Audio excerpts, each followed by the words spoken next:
अस्सलाम वालेकुम and welcome to my YouTube channel.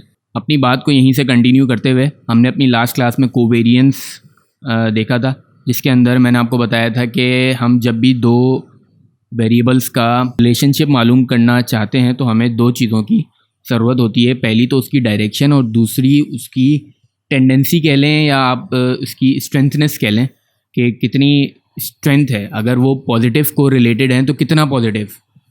तो इस बात को ओवरकम किया पियर्सन कोरिलेशन कोफिशिएंट ने, और इसके मुताबिक कोरिलेशन कोफिशिएंट और the bivariate correlation is a statistics that measure linearly correlation between two variables X and Y. जिन डेटा पॉइंट्स का लीनियर रिलेशनशिप बना हुआ होता है उनका ये कोरिलेशन निकाल देते हैं। It provides both direction and strength of x and y variables relationship।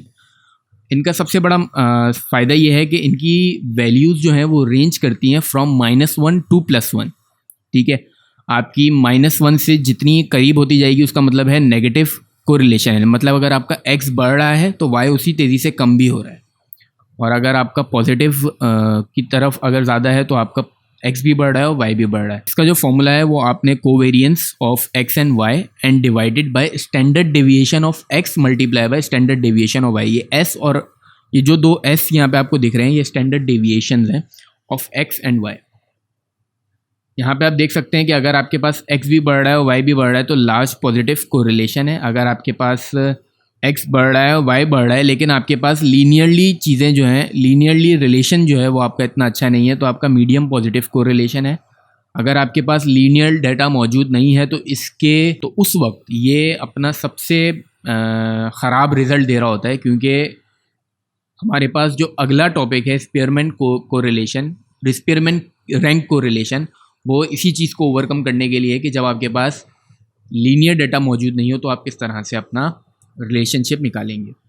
अच्छा, स्मॉल नेगेटिव कोरिलेशन के अंदर भी आपने ये देखा कि जब आपके पास लीनियर डाटा मौजूद है तो आपने x कम हो रहा है और y बढ़ रहा है। कोवेरिएंस और कोरिलेशन के दरमियान जो फ़र्क है वो ये होता है कि कोवेरिएंस जो है वो आपको सिर्फ डायरेक्शन बता रहा होता है, जबकि कोरिलेशन आपको डायरेक्शन और स्ट्रेंथ उन दो वेरिएबल्स की जो कि आपस में किसी भी तरह का रिलेशनशिप बना रहे हैं, तो वो रिलेशनशिप सिर्फ स्ट्रेंथ नहीं बल्कि सिर्फ डायरेक्शन नहीं बल्कि स्ट्रेंथ भी बता रहे होते हैं कि हमारी स्ट्रेंथ ये है। पॉजिटिव पॉइंट्स के अंदर वैल्यूज़ होती हैं। 0.9 का मतलब 90% को रिलेट कर रहा है, पॉजिटिव 90%, और अगर -0.92 है तो -90% कोरिलेशन है। ये कोरिलेशन कोफिशिएंट बहुत ही ज़्यादा फ़ायदेमंद जब साबित होते हैं जब आपको अपने डेटा साइंस प्रोजेक्ट के अंदर अपने फीचर्स को सेलेक्ट करना हो, क्योंकि जितने कम फीचर्स आप सेलेक्ट करेंगे उतना ज़्यादा आपका मॉडल परफॉर्म अच्छा करेगा।